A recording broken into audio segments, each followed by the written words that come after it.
Hey, good morning, Stan. It's like spring here in Virginia Beach. It's so exciting to get a chance to talk to you. Likewise, sir. We've Hey, you all hold a special place in my heart ever since last year. well, very good. I know you've been a fan of this technology for a long time. You and I have a lot in common. Folks that have helped develop it, Warren and I. So it Yes, is sir. so cool to have you a part of it. Now, I want to ask you a question. Did I catch you pre-run or post-run this Saturday morning on the 19th of February? It's a post run. Yep. So That you're first all done. Your workout's done for the day. What, 12, 20 miles today? What do we do? something like that. But then there'll be another one in before the day's over. Good for you, man. And where are you located now? Atlanta, Georgia, just outside of Atlanta. Okay, I'm very familiar with that area. Spent some time in downtown near the Fox Theater. Oh yeah. So Well, down near, uh, that the so Fox up. Theater, very famous, but holds a special place in my heart because the first movie I did. When I ran across China, the world premiere was held there, and it was packed. I mean, can you believe it? 4,500 people. Robert showed up to watch the premiere of that film.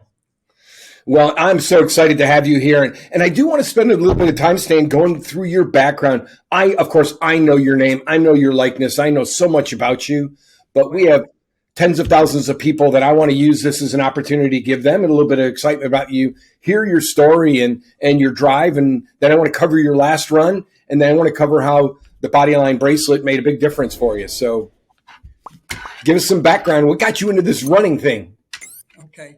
Um, I've been running 73 years now. That goes back that far. That's my first recollection.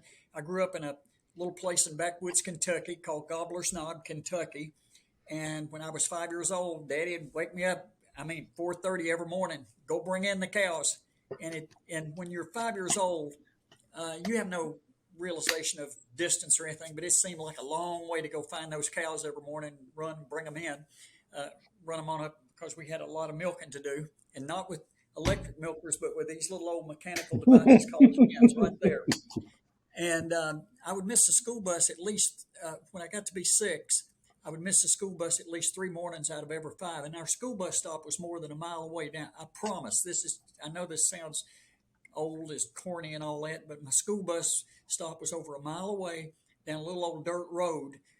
And I would miss the school bus, and Daddy said, if you can't get your chores done in time, you better start hoofing it on to school. He didn't take me to school.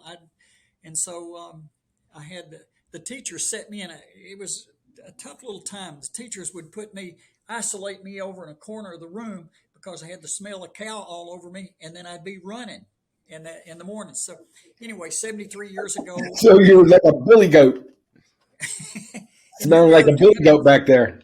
yes, sir, 270,000 miles of running in the last 73 years. And a part of living a successful life, Steve, and I know you know this well, discover Y-O-U, what you do well and do more of it. And I discovered very early in life, I didn't, I just knew I could run. And when I was 11 years old, they had a 100-yard dash at our county fair, and they said, and that was the first time, and it wasn't these lanes, it wasn't big stopwatches and all this other kind of stuff. It was anybody wants to run in this doggone thing, get out here at 11, get out here at 10:30 today, and we're going to have a 100-yard dash. No age groups. I begged Dad to let me run. Dad was 6'4" and weighed 220 pounds. Dad thought I had worms. Something was wrong with me because it, at 11 years old, I was 4'9". I weighed 70 pounds and smallest boy in my class. And I was barefooted, overall breeches on, rolled the breeches legs up to my knees, and I entered the thing. And 100 yards later, I won the blue ribbon. And now here is the thing: we all need each other because the psychologists call we each of us has about four significant what they call markers in our lives, life changing moments.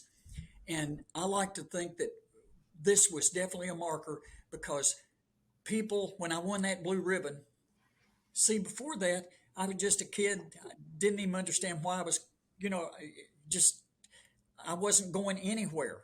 I was from the backside of a place called nowhere, there wasn't anything of talking about going to college or anything like that. And this one man, I think he was a social worker in our county, and he came up to me and he said, "You know, you sure are little, but them little legs of yours, they sure can fly." And he said, "Well, you might just grow up to be a champion someday." And I said, "Wow, what's a champion?" And and so I knew that the running, because people started talking about me, and that was all part of that was all part of a process, all part, and we all are products. We like to think that we've done certain things for ourselves. Hogwash, no. Good Lord. We all need each other. We give each other meaning and purpose, and nobody can pull themselves up by their own bootstraps. We need people, and people need us, and it's a whole nother talk. But I want to comment on that, because what I've sensed, I'm 60 years old, Stan, and I'm not a runner. Okay. I'm not really good at much, but I can tell you that I'm better when I'm with people that push me better, that root me, give me strength to go on. And I'm a firm believer that in our body, in our descendancy from God, there's certain layers of needs that we have. Maslow talked about the hierarchy of needs in the physical body, right? they're on Maslow. Yeah. So I talk about that the world is the center of the molecule, and then the organ, then the system, then the body. But then there's layers outside of us that you just counted on. You just said, I need a relationship, right? That sphere of me needs to have some social relationship. It needs to have a spiritual, divine relationship. And when those all come together, and I'm a big energy balance guy, right? I want everything brought back into balance. But you hit the nail on the head. I believe that the good Lord speaks to us about the temple is both the communal temple and the private temple. Okay. I believe that he wants the temple is just a connection to your internal and your external. So I need community and internal balance. So it is so great to hear you say how at a very young age, you recognize that it was the communal connection that drove and brought everything into balance, so you had the clarity of what you wanted to be when you grow up.